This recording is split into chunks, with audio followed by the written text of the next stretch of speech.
What's up, everybody? Welcome back to episode 3 of the Protect Our Queens podcast presented by the Give Us a Shot Network. We missed last week. We do apologize about that.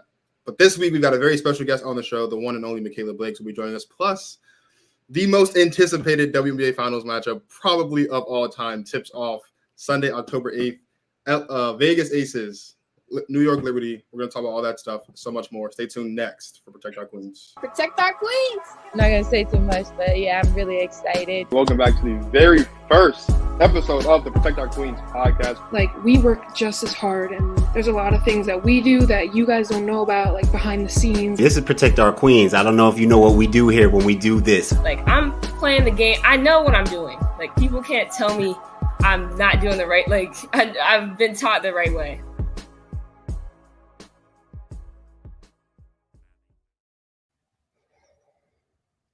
Yes, sir.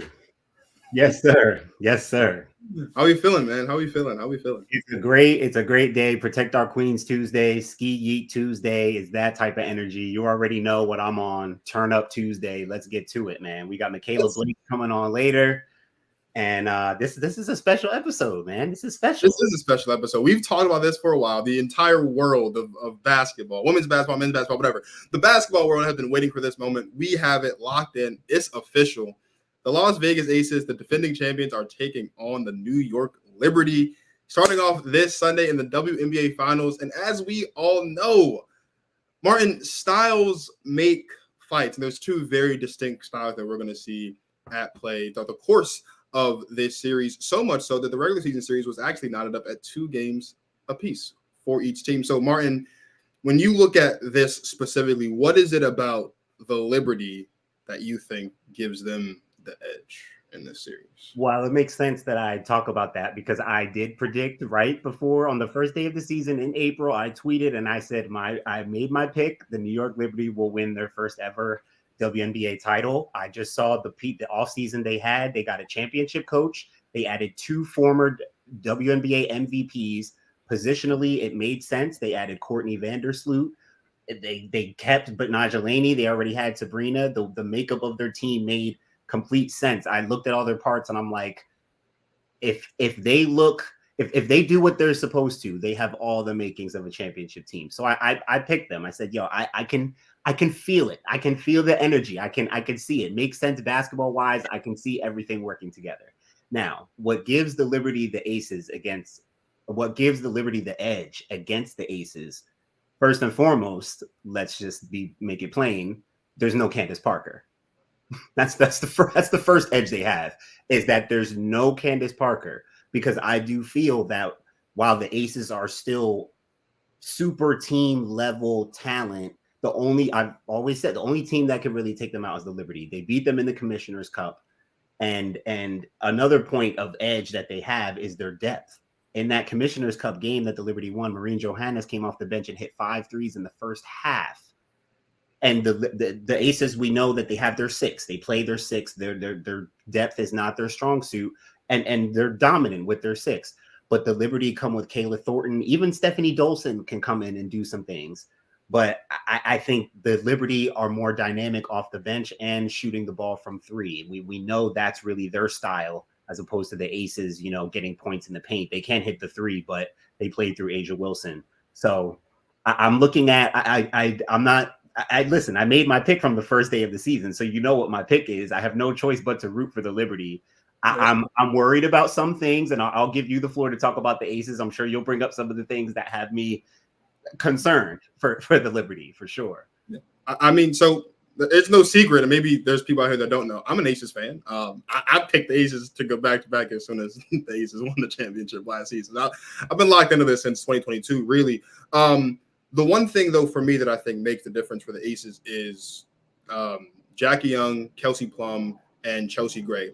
The creativity offensively, both individually and collectively, of those 3 players, I think can cause problems. When we look, and this is no disrespect, I want to make this crystal clear, but I watched Breanna Stewart throughout the entire series against the Sun get headhunted by them when they were on defense. Tiffany Hayes went at her. They were not, the Sun were not afraid.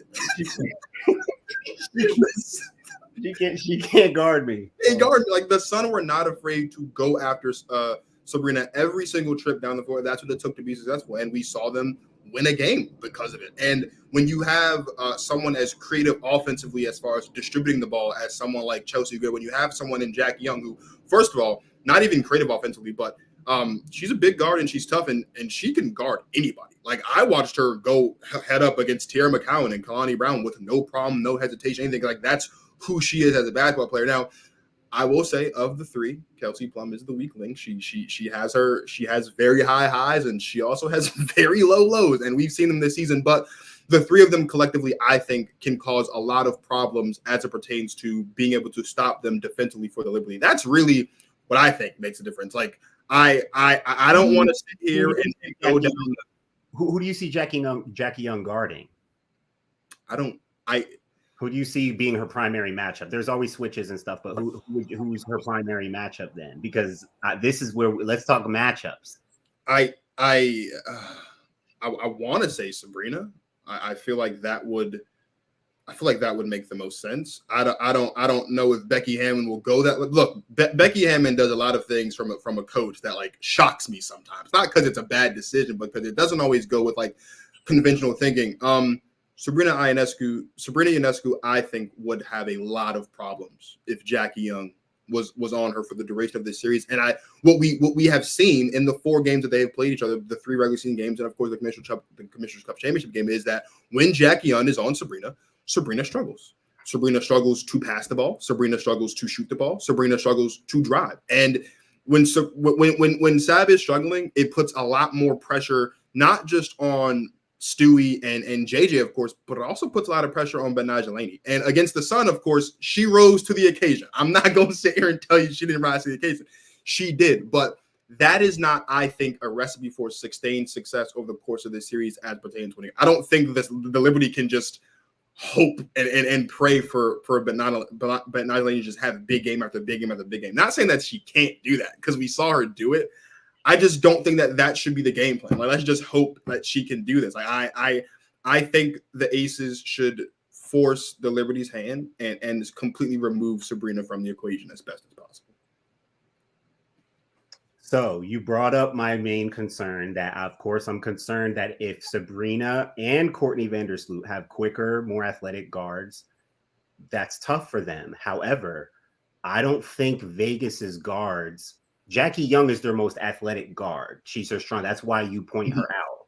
Mm-hmm. Now, that's why I ask, who's she guarding? Betnijah Laney's playing really well right now. Regardless that you talk about, I don't know if she's going to get 20 points, but she's playing really well right now. Yeah. The Liberty are the first team in WNBA history to be coming into the finals with 4 different players averaging at least 16 points a game.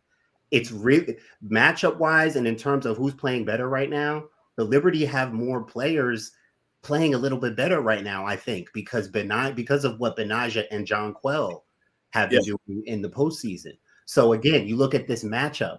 I think another edge for the Liberty, one thing I'm really looking at, A'ja Wilson has her hands full because Jonquel Jones she has 2 matchups. A'ja has 2 matchups. Stewie, like we know the MVP, number 1, number 2, we get that. But Jonquel, they're going to make sure Jonquel is the secondary defender or the primary or whatever. But it's going to be between those 2. And she's going to need help up front. Now, meanwhile, even if Jackie Young is able to neutralize Sabrina, which we know that she has the potential to do that, your problem is that Betnijah Laney is still playing well. Is playing well, and you can't just put anybody. She's going to find ways to get buckets. She's a worker, and she's in rhythm. She's shooting the 3 well right now. Vegas is going to play better defense than Connecticut, I think, but still, she's finding ways to get open. Now, my biggest thing with Stewie, she saw her toughest matchup. No one's going to play her like Alyssa Thomas did.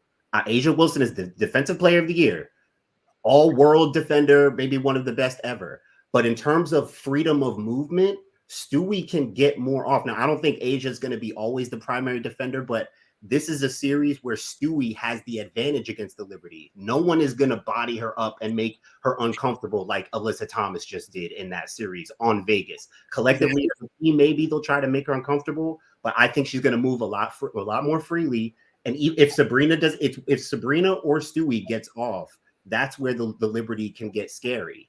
If either one of them gets off, now you could maybe shut down Sabrina, but if Stewie gets going, pick your poison at that point. And Sabrina's going to hit at least 2 threes either way. He's going to hit at least 2 threes, and of course, Stewie's going to have more freedom of movement. But we have seen Stewie throughout the course of the playoffs, not just against the Sun. Like from game 1 of round 1 to game 4 of round 2, we've seen her start slow almost every. Washington is physical too. Washington is Washington. Physical. I'm just saying. Vegas is the we get off against Vegas during the season. Like she doesn't get held up as much against them. She doesn't, and Vegas is the least physical of the 3. But if Stewie starts off slow, that is also not going to be a recipe for success, because the Aces are the best transition off, they had the best transition offense in the league this season. And so when you talk about A'ja Wilson being that all-world defender, whether it's a bunch of missed shots, whether it's just straight up lockdown defensive possessions, when that ball gets moving in transition down the floor in the Aces advantage, that is also going to be something that goes heavily into the favor of the Aces, because the Liberty, they're fast, but they do much better, and they do a lot better in the half court sets when they can move the ball around and find the right shot. I think Vegas' speed, I think they're faster to me. Like Kelsey Plum has pop as a guard. Chelsea Gray, Chelsea Gray kind of has that old woman game, but she has the burst, right? Like her and Sabrina are kind of the same athletically. If you look at like Chelsea Gray's a little quicker, she has a little more twitch, obviously, but in terms, I'm just talking like north-south vertical speed. Like Vegas isn't like track meet speed, like, and neither is the Liberty. Like their guards are Sabrina and Courtney. One is slow and one is old, like, and slow. You know, like they're slow guards. But that's why you said they're better in the half court. Yeah. So the transition would favor the Aces. They're more of the athletes. They want to get up and down. They just got to get those stops if they want to get on transition. But they do love running even on made baskets. That's what's crazy about what Vegas is able to do.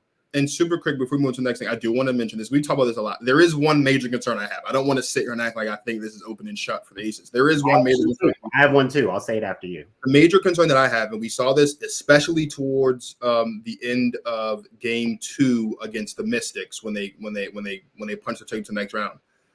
The Liberty are not afraid to run the 2-woman offense at the top, on the wing with Stewie bringing the ball up and JJ setting that high pick on the wing. That is something that's going to cause a lot of problems for the Aces if they choose to just do that and do that at will, right? I'm sure you've seen the clip. There is a clip of Iman Shumpert talking about how there was a game in the playoffs against the Celtics where LeBron, they just kept running the same play over and over and over and over and over again because the Celtics couldn't stop it. That could be the Aces' reality, where the Liberty just run that over and over and over and over and over again, because the Aces, I don't think they're built to stop that. Like they're not built to combat 2 players, the skill of Stewie, the skill of Jonquel, setting a high pick on the wing, and basically, as great as the defense is, putting the defense in no man's land, essentially, because like you have to make a choice. Either you're going to guard Stewie as the ball handler, and JJ is going to roll down low and get the easy bucket in the paint every time, or you're going to fall back and take JJ, and Stewie's going to take the wide open 3, and 9 times out of 10 she's going to make that shot. That is what is super concerning to me. We didn't see it that much against the Sun because they're a super physical basketball team. The Liberty couldn't really do that, but we talked about how the Aces are not as physical.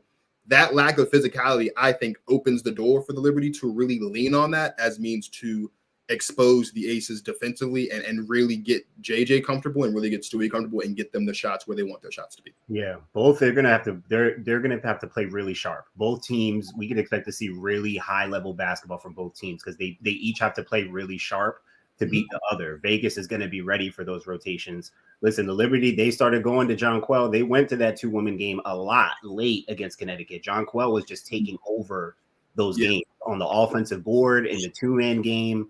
She was unstoppable, yo. She's been looking like the second best big in the game right after A'ja. My biggest concern as I continue to advocate for the Liberty, who were my pick from the beginning, my main concern for them in this matchup is obvious. It's Chelsea Gray. Like I keep talking about with the backcourt, the guards for the Liberty. Now I know Benaj Eleni is probably going to be the main task for her. She's probably going to be the primary defender, and I like that. But Chelsea Gray is going to figure out ways to get hers. And even when that's the case, you still have Kelsey Plum. I am fearful of Kelsey Plum as a Liberty.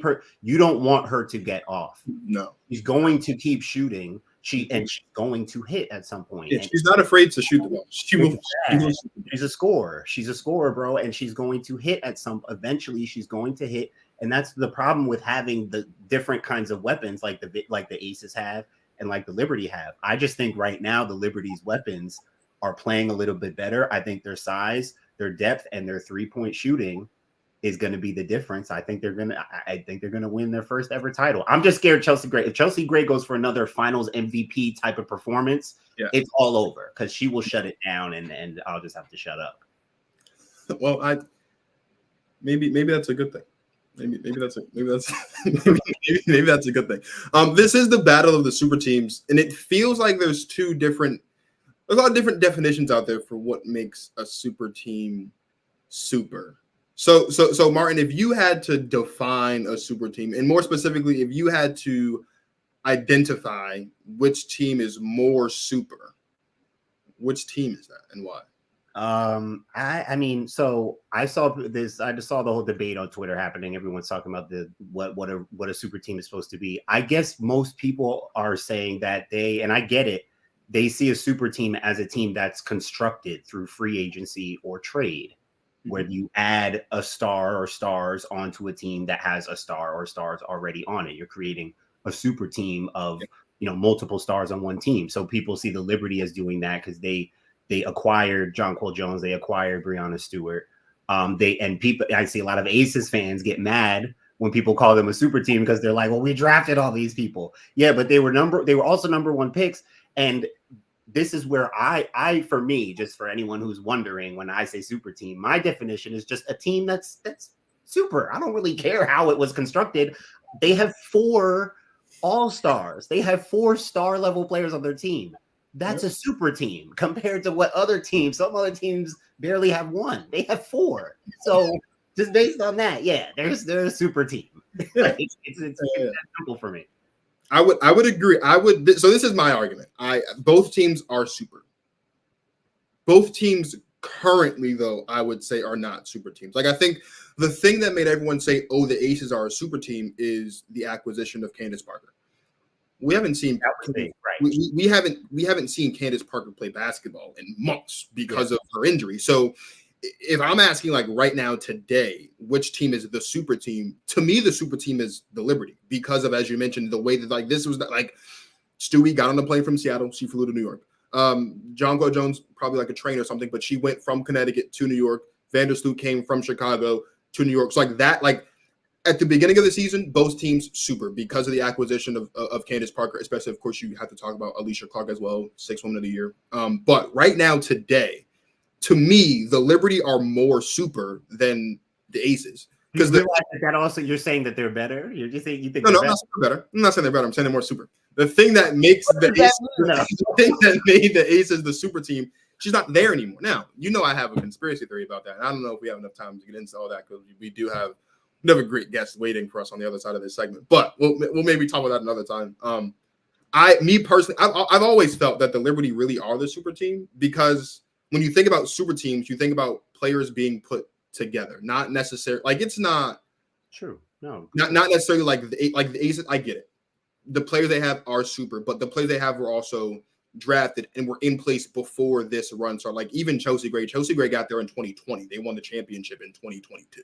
So it like she was there for a year or two before they got to this point. So even with Candace Parker being there, to me, I was always of the mindset this entire season that if there was a super team in the WNBA, it was the Liberty because of how those players got together. But I mean, it depends on what you define as a super team.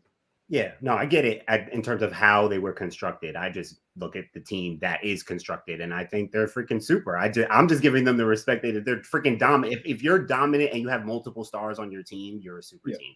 And I would say whether there's one super team, whether there's 2 super teams, as you mentioned, if you want to see high level basketball, just tune into the WNBA Finals starting this Sunday at 3:30 because we're going to see a lot of high-level basketball. And I would argue that this might. I know it's the most anticipated WNBA Finals matchup probably of all time. This will probably also be the best. Like this is not going to be. This series isn't ending in 3 games, and it's probably not going to end in 4. Like we're going to get the full 5 out of this one, and it's going to be great every step of the way. Yeah, I think so, man. I think so. This is the time to tap in. It's about to get crazy. Yeah. So you want to do the honors? Yes, sir. Yes, sir. Let's bring on the top ranked senior in the state of New Jersey, Miss Mikayla Blakes out of Rutgers Prep. Marcus, we absolutely must, at all costs, no matter what it takes, we must protect our queen, Mikayla Blakes. My Lord. This one, Marcus, I'm telling you, bro, this one is different. What's up, Mikayla? How you doing? I'm good. How are you? Doing great. So glad to have you here. Mikayla, let me ask you something that I know this about you. I don't want to say I've heard it about you because that sounds like a rumor. I think this is, I'm pretty sure I know this to be true, but I'm so interested. I've always wanted to ask you this because I've known this for a few years now. Because, I know people that I know people you go to school with. So I know a couple things about you, girl. Is it true that you want to be a medical doctor or a surgeon or something? To tell us about that. Yeah, it's true. I think just growing up, my grandma, she was a neonatal NICU nurse, and then 2 aunts who are in the medical field. So I guess this passion just grew from them and then watching Grey's Anatomy. So Grey's Anatomy, Meredith Grey. Mikayla, I don't watch, but my brother is obsessed with Grey's Anatomy. So it's a great show, Martin. If you don't watch Grey's Anatomy, I know you haven't watched. You watched the whole thing, Marcus? I've watched every second of it. This is the second time on the show that our guest has had something in common with me and not with you. You don't watch Grey's Anatomy, dog. No, you don't. I've watched every season. There's like 13 seasons. There's more than 13 seasons, and I've watched every single one of them. Yeah, absolutely. What's wrong with you? Mikayla, you've seen every episode? I've seen majority of them. I'm about to finish. So it's a great show. Mark. You said your grandmother was what kind of nurse? Say that again. A neonatal NICU nurse. What would it, Lord? Mikayla, you got please just Marcus might know. I don't know if Marcus knows. But I do. Down here, please. What is that? She used to work in the NICU where babies go when they're born like prematurely, and they need extra help. So she helped like save those type of babies. Oh, okay. Wow, that is amazing. And are you want to be that kind of nurse as well? I don't think so. Not that type. I'm still trying to figure it out. Okay, but medical field for sure. Yes. Wow, that is amazing, girl. That is amazing. Thank you. When we were putting the show together the other day, we were trying to think of things to ask you. And Martin casually dropped in our conversation that you wanted to be a doctor. And I was stuck because I was trying to figure out how someone this good at basketball, like, doesn't even want to play. Like, you're this good at basketball, and it's really just like the side hustle for you. Like, where did the interest in basketball come from? And then how did you get so good at basketball at this point?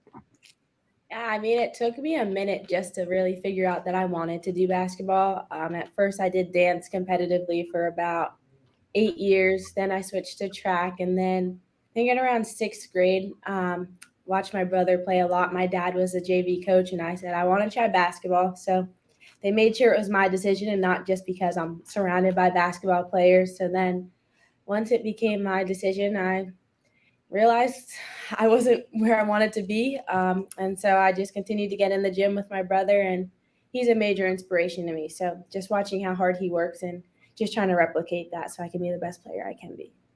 Wow. Competitive dance. You did that for 8 years, you said? Yes. And you stopped because you just wanted to go all in on basketball. Yeah, I wanted to go all in track first and then switch to basketball. Right. Yeah. What events did you run when you were track? I did the 800 and 400 and 1500 a couple of times. I could see you running, girl, because you are a runner. I don't know if you know, you on the court too. You run. I know coaches love them some Mikayla, because you run, girl. You work. Wow, that is fascinating. So I saw you play at the Nike World Basketball Festival. Yes. What was that like? Tell us a little bit about that. That was just an amazing experience, just to see how much weight Nike holds and just all the players that are involved with Nike in high school, college, and in the pros. So I think that was just amazing for me to see, and just to be on that platform to play in front of them. And then just to play in New York at the Lincoln Center was awesome. So you mentioned that your brother plays basketball, your dad was a JV coach. I just like to know these things. I think these questions like this are kind of interesting. Have you ever beaten your brother or dad in a game of basketball, or do you think that you could if you haven't? I've always beaten dad, so dad has Always? always. Okay, yeah, and then Always like Mikayla. You mean like Martin? That's light work. You see how she's answering. That's light work, bro. Dad's light work. Like maybe one game of force, but like besides that, if it's one-on-one, it's wraps. Yeah. It's a wrap. It's a wrap. Game of horse, Lord. What, but Mikayla, you said you had to get better. You said yourself you had to get better. So your pops could never get you. I mean, I was just like a defender. So like as long as I kept him in front of me, and then my speed was just so quick that I just like one rip through it, I'm right there. That's a mess. I want to talk about that. So I do want to talk basketball with you. The medical stuff is like I have no medical background, even experience, or even interest. No offense. I just now I do my breathing and stuff, so that's as medical as I get. So yeah, Marcus, stop it. You don't know what you're doing. I do want to talk basketball though. We need to talk some basketball. So you mentioned, because I've always loved your game. You've always been super active. Like you said, you were a defender at first, and I was still kind of figuring out your game offensively. It looked like you kind of were too. So talk to us a little bit about offensively, what you've been working on and how you've been kind of finding your identity as a player. Yeah, I think I've always just been able to get downhill. So I've sort of prided myself on that. And I'm just a person who doesn't really like to take too many dribbles to get by my defender. It's normally like 2 moves and going past. And then recently, like ever since I started my high school career, I've developed more of a 3-point game. Just going to Coach Carey and Coach Trev and Coach D-Lam, all of my trainers, they've just told me that I have to be a 3-level scorer in order to be one of the best. So just getting thousands of reps just from the 3-point line and mid-range and all of that. And then I'd say now I'm working on more ball screen reads and doing stuff like that, and just continuing to be a leader for my team this year.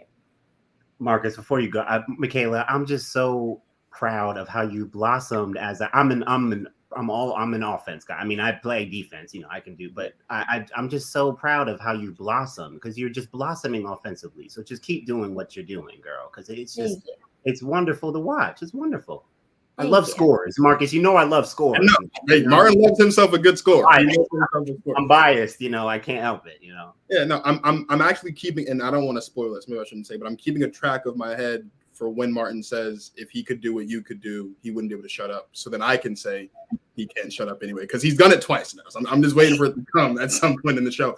But you talked about your dad. You talked about your brother, obviously, and how you've been able to grow in your game. Are there specific players on the men's side or the women's side that you've tried to pull things from their game to apply to your game, especially if you've been trying to grow and blossom on the offensive side of things? I think just going to Grip Basketball and playing against Diamond Miller, Olivia Miles, Bryn Farrell, Mia Yanagacio. So I think all of those players, they've helped me sort of grow my game, and just taking a couple moves from them and adding it to my game. And then I just love watching film. So I think for me, I think I watch a lot more college basketball than I do like the pros, but I've just been heavily involved just watching Chelsea Gray since last year. And Skylar Diggins-Smith has always been one of my favorites, so I just always watch her as well. Nice. Yeah. Marcus, she trains with, shout out to my guy, Carey, man. She trains with the same trainer who trains Diamond Miller. So she's been in the gym with hitters, and she is a hitter as well. So, that's the kind of environment she's used to. Yeah. Speaking of which, Mikayla, and I know you take the defensive end very seriously as well. Who are some of the toughest players you've had to guard? And I'm talking pick up in the gym, training, games at all? Just you can give them some flowers right here. But who are the toughest girls you've had to guard in your career? Definitely say just going against Diamond and Olivia Miles. They're definitely very tough. And then more on the circuit, I think playing Aaliyah Chavez, Maddie McDaniel. Say those two definitely were very shifty. And then also Kiyomi, very shifty with the ball and definitely made me work on defense. So what was tough? Would give us an example of stuff that you had to like figure out guarding them?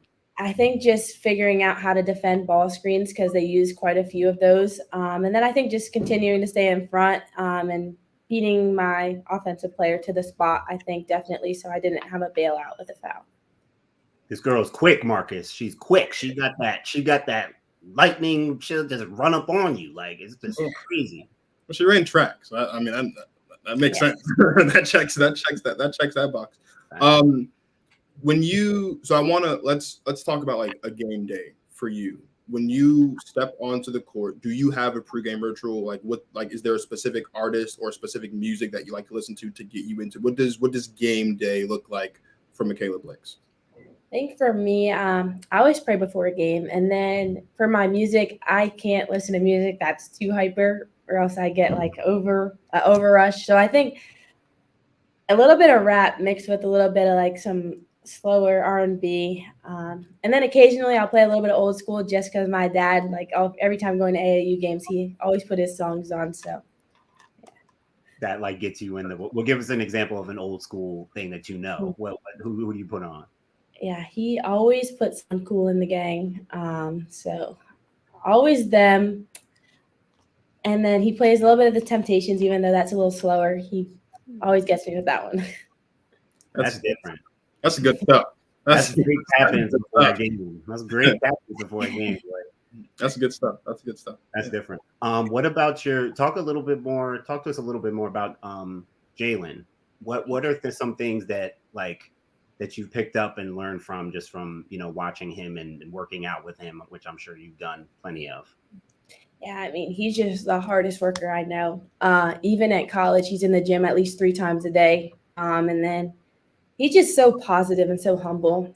He's overcame a lot of adversity. So I'm just watching how he's grown and matured himself and just sort of not changed his game, but he adapted his game to go against NBA guys. Like his freshman year, there were 5 NBA guys on his team at Duke. So he just really had to figure out how to get past some people. And he's just so hardworking that it just feeds off on all of us, my mom, my dad, and I. And we love him. We just love him, being around him, and his personality. I want to go back real quick to, you said yourself thousands of reps, and that's a real, I don't know if people understand that. It adds up. It's literally thousands, tens of thousands, hundreds. If you really do the math, it's really crazy. Just talk some about that lifestyle, just the work. I know you're kind of in it and it's kind of second nature to you now, but even if you could take yourself back to I don't know, freshman, sophomore year, or when you were starting to learn how to really work at a high level, just talk about what that mentality and lifestyle is like. I think for me, I really learned how much I had to work my freshman, sophomore year. Freshman was a little bit harder due to COVID, but then when sophomore hit and we had a lot of seniors leave, I realized that I would sort of be the team and that I need to make myself better in order to push my teammates in practice. So ever since then, my dad and I started getting up to go to Rutgers Prep to shoot in the morning at around 6:15 a.m., I think 3 times a week. So we still do that. And then we do strength and conditioning Tuesday and Thursdays at 6:15. And then I did do cross country, so to keep in shape my sophomore year, and I'm doing it a little bit this year. Yeah. At Rutgers Prep? Yeah, I am. I mean this in a good way, but you're a psycho, girl. What's wrong with you? You're on the team? Yeah, this year it's tougher for me to make meets, but yeah, doing some practice. How does something like that happen? How do they even allow that? Just do what you want, huh? I just, as someone that used to run cross country, I would agree. I'd say you're a psycho. That's too much running for me personally. And I enjoy running. I think running's great, but not in a cross country setting. Not in a cross country setting. I like to have fun. Martin likes to have fun. I assume, Mikayla, you also like to have fun. Martin pitched this to me. This is all Martin's idea. If this goes bad, it's Martin's fault. If it goes well, I'm the reason Protect Our Queens exists on the network, so I'm going to take credit for it because that's why I do things. We do want to play a game with you, very quick before we keep going. We do want to play a game with you. Your name obviously starts with an M. So what we would like for you to attempt to do is to name as many players as you can, as many basketball players as you can, whose name start with the letter M. Martin, do you want to set up the clock or do you want me to? I'll set up the clock. I'll keep the timer. What are we giving her? 30 seconds? Are we doing that? Yeah, 30 seconds should be. 30 seconds should be good. 30 seconds. All right, as many as she can in 30 seconds. Many as you can in 30 seconds. Players whose names start with M. Yep. Okay. All right, ready? 3, 2. Oh, Marcus, you keeping the tally of how many she said? I will keep tally. Yeah. 3, 2, 1, go. Okay. Maya Moore, Michael Jordan, Marina Mabry, Marcus Smart, Mikayla Onyenwe. Oh my goodness, this is hard. Monroe Blakes. That's your mom? Was Mary? No, my dad. Oh, your dad. Because Mary Klinger. This is hard.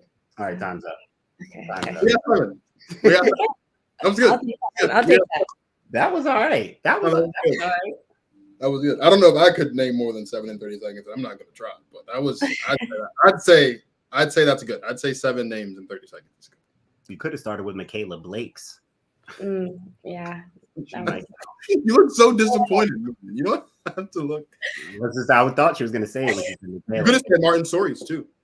Oh yeah. I guess that would count. Yeah, that's what I would have said. Yeah. Monroe, your dad's name is Monroe. Yes. Okay, Monroe. Right. Okay. Yeah. So Mikayla, tell us something that we're not getting all the way in your business, but just tell us something that I get the sense that people don't get to know much about you. You seem pretty to yourself, pretty private. And again, I'm not getting all in your business. You don't have to spill the beans, but tell us one thing that most people who don't know you or who do know you, but don't know you that well, that they wouldn't know about you. Okay. I know some people who know me know I love photography. I started that in high school, and then I don't know. Some people don't know that my dream vacation is to Greece. So okay, specific city, specific place you want to go? Santorini, Greece. Rick Ross got his whole song about it. That's such a Martin Stories comment. No, it's a Rick Ross comment. Is there a reason why Greece is the dream spot for you? I think I love sunsets so much, and then just seeing my Instagram and all over my TikTok, just the sunsets they get over there is beautiful, and the water is really blue. So the water is very blue over there. I don't know if the water is blue in Jersey, but I can tell you the water is not blue in DC. I can say that much. Have you been out of the country yet, Mikayla? I have. I've been to Aruba and Jamaica and Spain.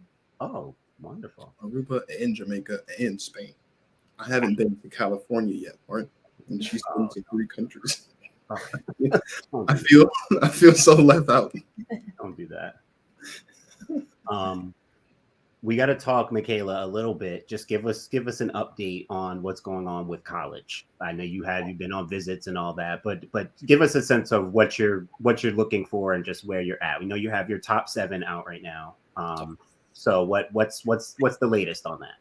Yeah, every weekend, I think until November, we've been on college visits to different colleges, and then just really trying to get that second time around feel, because we took quite a few unofficials to these schools. So just seeing how it feels the second time, just continuing to see the coaches' visions and plans for the team and for me, not especially on the court, but also off the court, as I do want to be in the medical field. And then just academics is really high in the community field.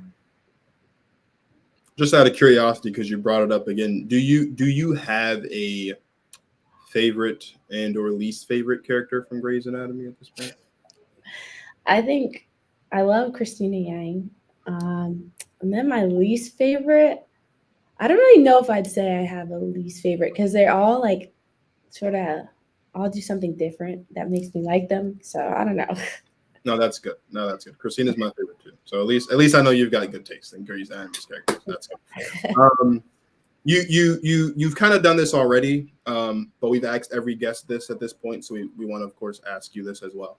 Who would you say are your top 5 queens in the world of basketball at this point? Player, coaches, media personality, social media personality, just whatever. Who are your top 5 queens? In the basketball field would definitely be Coach Mary.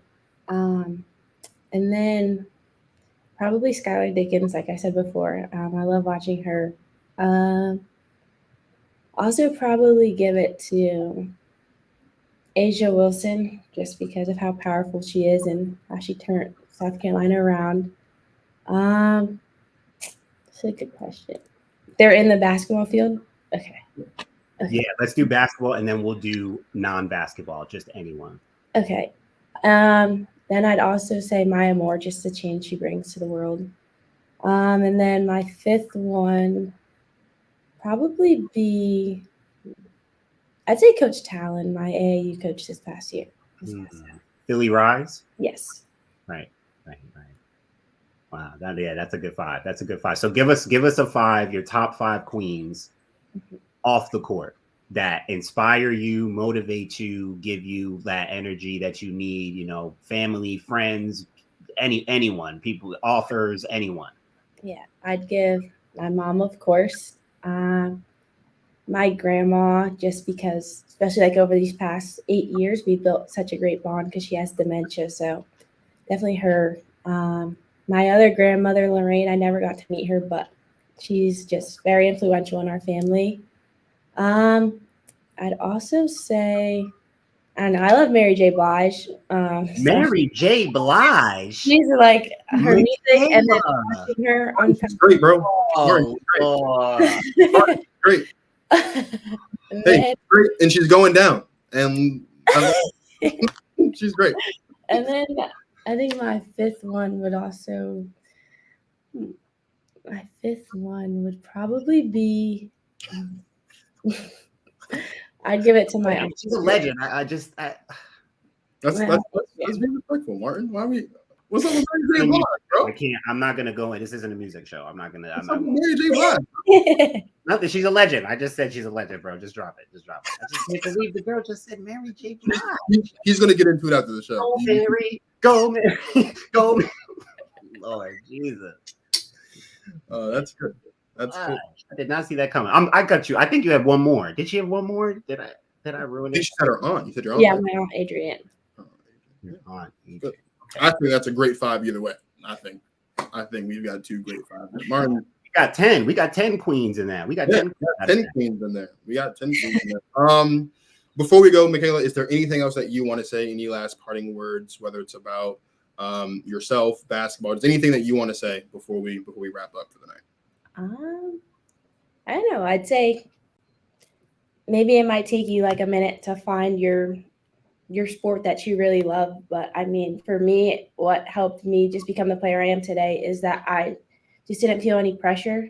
So I think just doing what you love without worrying about what other people say, and just continuing to work hard, it'll definitely take you a long way. That's a great piece of advice. That is lovely, Mikayla. Thank you so much for that. We are so glad to have had you here. I am gonna do something. I'm gonna propose something. You don't have to say yes or no now. I'm just gonna offer this to you as a proposal in case you want to do it. When you do know where you want to go to school, we would like to offer you to come back on the show and announce where you want to go. Now, this girl is high stock, she ain't just anybody. So she could do this any which way she wants to. So, and we know that, Mikayla. So, don't think that we're naive. But if you feel led to do it a different way and just come through and let us be the first ones to know, because Lord knows we want to know. I need to know. Marcus, there's people in California, Indiana, where else? I think Florida, but they all over the country that want to know where this girl is going. In New Jersey, of course, mainly me. So, Mikayla, I just say that to say that's an open invitation. If you want to do it, we will be here. And even if it's not for that, anything else, it's an open invitation for you to come on the show anytime you'd like to. Appreciate that. Absolutely. Anytime you want to come back to talk basketball, to talk Mary J. Blige, to talk Grey's Anatomy, whatever you want. The door of Protect Our Queens is open for you in any way that you see fit. We are here. And you can come back. I personally am voting for Mary J. Blige because it just annoys Martin so much, and that's something I try to do as much as possible. But whatever you want to come back to talk about, you are more than welcome to come back to talk about. Really quickly before we go, do you by chance have a pick on who is going to win the finals this year? I honestly think the Aces are going to do it back to back. I do. I really think yeah. Chelsea Gray, Asia Wilson. She already said 2 aces. She's named 2 players already.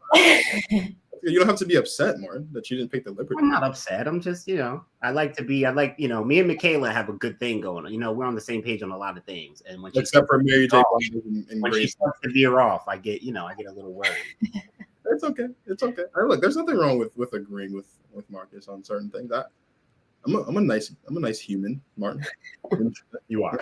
Thank you. I appreciate it. Well, it was a privilege to have Mikayla Blakes on the show. You are more than welcome to come back anytime you wish.